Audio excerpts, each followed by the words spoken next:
Marias, Joanas, Anas, Paulas, Brunas, Claras, Júlias, Alices, Antônias, Terezas, Dandaras, Sofias, Marinas, Luísas, Helenas, Luanas, Marcos, Mirelas, Saras, Floras, Politeia Podcast. Protagonismo feminino. Olá, estamos começando mais um Politeia, o nosso podcast sobre protagonismo feminino. Eu vou dar algumas informações para ver se você descobre quem é a convidada de hoje. Vamos lá. Ela nasceu no Recife, construiu uma carreira brilhante como nadadora. Foi recordista brasileira e sul-americana dos 50 metros nado livre, título que manteve por 11 anos. E foi a primeira atleta pernambucana a participar de uma Olimpíada, a Olimpíada de Seul. Sabe quem é? Adriana Salazar, bem-vinda. Obrigada, é um maior prazer, um maior orgulho de ser ainda lembrada, né?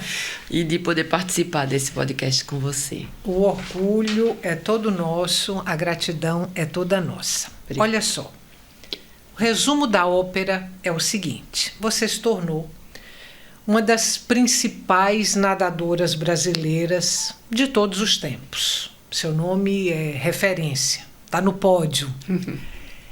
Como é que tudo começou? Veja, comecei a nadar muito cedo, com 4 aninhos. Meu pai era diretor de natação de um clube no Internacional, aqui em Recife, e todos da família começaram a nadar. Quando eu tinha 8, isso com 4, quando eu tinha 8 anos, a escola que eu estudava, o Colégio Santa Maria, ele abriu uma piscina, fundou uma piscina e todos os alunos tinham que nadar. E aí, quando eu cheguei lá, eu já sabia nadar e fui convidada para ir para a equipe do colégio. Então, toda vez que eu saía da escola, de tarde que eu estudava, eu ia para o treino, né? Com o professor Renato e Patrício, na época. Com uns 2 anos que a gente começou a nadar no Santa Maria, o Santa Maria se filiou à Federação Aquática Pernambucana, com uma associação atlética Santa Maria, como é até hoje. E nessas competições, acho que um ano depois, eu ganhei uma prova num pernambucano, os 100 metros nado borboleta. E essa prova eu fui convocada para participar do meu primeiro Norte-Nordeste, em Belém do Pará. E como eu era a única atleta que não era do clube, nem do náutico, nem do esporte, Nikita me convidou para passar pelo menos um mês treinando com a equipe. Nikita técnico. João Reinaldo, o nome dele. E ele me convidou para treinar no náutico para poder me inteirar com a equipe. E passar um mês, eu passei, foram 13 anos, né? Adriana, eu vou pedir para você se reportar um episódio na sua vida. É um episódio que aconteceu ali em 1985 e que está registrado no livro que foi escrito sobre você. Eu até vou te pedir o livro, que eu vou mostrar ele aqui.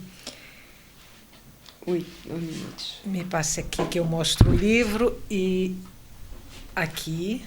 Sua vida de atleta está aqui, né? Tá aí, tá nesse livro. Você vai participar, vai disputar o Troféu Brasil, ainda ressabiada de um sarampo, quer dizer, você estava com a saúde ainda fragilizada. Sim. Nesse torneio que você, pós-sarampo, você consegue o primeiro lugar na prova dos 50 metros livre, né? Que era tipo sua especialidade. E nos 100 metros livre, você fica em 4º lugar. Aí chega um dirigente lá da Confederação Brasileira dos Desportos, bate no seu ombro e diz: já deu. 2 perguntas. O que foi que você sentiu na hora que ele disse isso? Já deu, né? Já deu o que tinha que dar. E o que aconteceu um ano depois do tapinha neste mesmo torneio? Quando ele deu o tapinha, eu fiquei muito sentida, né? Porque eu não esperava nunca que ele tivesse um comentário desagradável desse comigo. Mas, ao mesmo tempo, eu sabia que eu não tinha conseguido melhor tempo, melhor colocação por causa da minha doença. Então, aquilo ali, para mim, foi complicado na hora. Mas depois eu disse, não, ele está enganado, porque ele não sabe o que aconteceu na minha vida. Então ele foi deselegante, ele foi um comentário desagradável, mas isso não vai mudar a minha vida. Eu vou continuar, porque eu sei que houve um problema para levar aquele a não ganhar, ou então segunda, enfim, né? De ter ficado entre as 3. E 1 ano depois voltei a treinar normal, né? Que aquilo passou, voltei a treinar normal. E nessa mesma competição, no Troféu Brasil, eu fui a única que naquele torneio fiz o índice para ir ao Mundial que ia ter em julho em Madrid, na Espanha. Você lembra? E aí eu fui a ele, voltei junto dele e disse, eu acho que eu ainda dou para alguma coisa. E ele? E ele ficou, não, mas você entendeu mal, não foi assim. Eu disse, foi assim, mas tá tudo bem, o importante é que eu tô aqui e a gente vai seguir. Então eu quero falar de fortes emoções com você. A emoção de bater um recorde, você bateu alguns, inclusive seus próprios, né? Isso é. A emoção de bater um recorde e a emoção de ver um recorde seu batido por outra pessoa. Eu passei por essas 2 situações mesmo, né? Eu tentei ir para a Olimpíada várias vezes, né? Então, tive várias competições durante aquele ano para tentar ir à Olimpíada. E no final, nos 45 minutos, eu acho que já prorrogação, eu consegui o índice. E aí, quando eu voltei do Troféu Brasil, eu tive um descanso, né? Quando eu voltei da Olimpíada, foi em setembro, eu tive um descanso e bati esse tempo no Troféu Brasil de 89, 26, 24.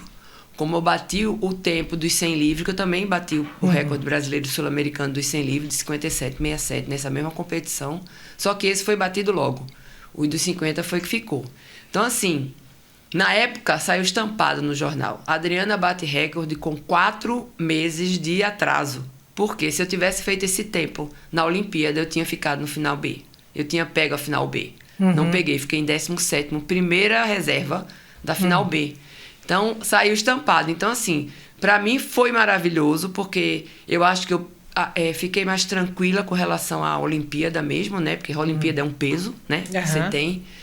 E ter feito esse tempo foi, assim, eu não tenho nem o que dizer, porque foi uma coisa maravilhosa que eu não esperava. Como eu achava que eu tinha treinado totalmente para a Olimpíada, fazer isso 4 meses depois, para mim foi uma surpresa. E foi bom porque eu fiz nos 2 tempos. Meus 2 tempos melhoraram muito na época. Porque de 66 para 26, 24 é muita coisa. É muita coisa porque são milésimos de segundo numa prova de 50, você ganha ou perde, né? Então, e 11 anos depois, esse recorde foi batido aqui em Recife, num troféu, acho que foi um troféu de categoria, por Flávia Delaroli, uma atleta de São Paulo, eu acho, e eu estava presente na piscina. E fui eu que dei a medalha a ela. Também foi uma emoção muito grande, né? Teve um repórter que veio me perguntar, como é que você está se sentindo? Você perdeu o recorde.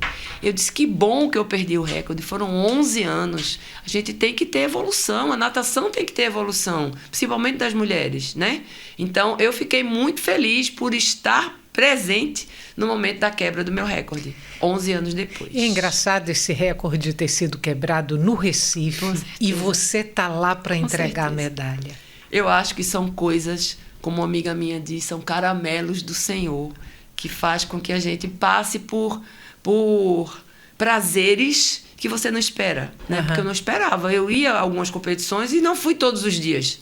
Mas eu fui para a prova de 50, porque é uma prova que eu gosto de assistir, e fui para a competição, e era uma época que eu estava totalmente afastada de treino. Você foi para as Olimpíadas de Seul, foi a primeira atleta de Pernambuco a conseguir esse feito, chegar numa Olimpíada. Isso. Você foi. E no individual você ficou em 17º. 17º. Aí tem uma fala de Nikita, que foi seu treinador por muitos anos. Ele disse que você foi para Seul, mas você estava só. Foi. Porque ele não pôde lhe acompanhar. Foi verdade. E que se ele estivesse lá para lhe dar apoio, você teria chegado à final? Eu acho que qualquer atleta que tenha confiança em seu técnico gosta que ela esteja nas competições, né? Ele foi comigo para várias competições, né? Não foi a Pan-Americanos, mas foi a Sul-Americanos, foi a Copa Latina. Ele foi a algumas competições comigo, e que a gente sabe, porque o técnico junto, ele está acompanhando o seu atleta e ele está vendo como o atleta está. E ele vai vendo ou se precisa diminuir o treino, se precisa dar uma carga maior.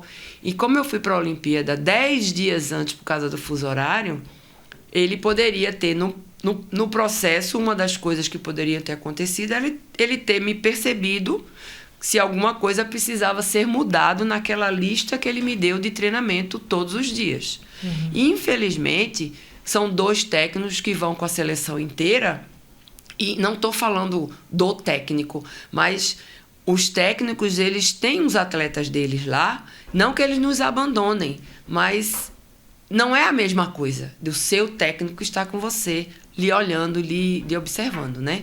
Então, quando ele diz isso, eu tenho certeza que ele tem a certeza de que lá ele poderia estar junto de mim, vendo como eu estou, se eu precisava de mais descanso, se eu precisava comer menos, alguma coisa que ele poderia estar junto de mim me dando esse suporte. A gente vai terminar com você devendo uma segunda visita, porque a gente teria que falar sobre você na categoria Master. Ótimo. Cheia de prêmios também, cheia de medalhas. É verdade. Aí, como o tempo acabou, você volta outra vez. O maior prazer E a gente fala das medalhas, das vitórias que você conquistou na categoria Master. Muito obrigada, Adriana. Quem agradece sou eu, assim, essa oportunidade de mais uma vez estar colocando, eu acho que mostrando que é possível, né? Mostrando que vale a pena, mostrando que tudo na vida, como minha mãe disse uma vez, tudo na vida tem um começo e um fim. Então, paciência, vamos aproveitar a época em que estamos vivendo. Muito obrigada. Obrigada a você. Você que ficou com o Politeia até agora, muito obrigada pela companhia.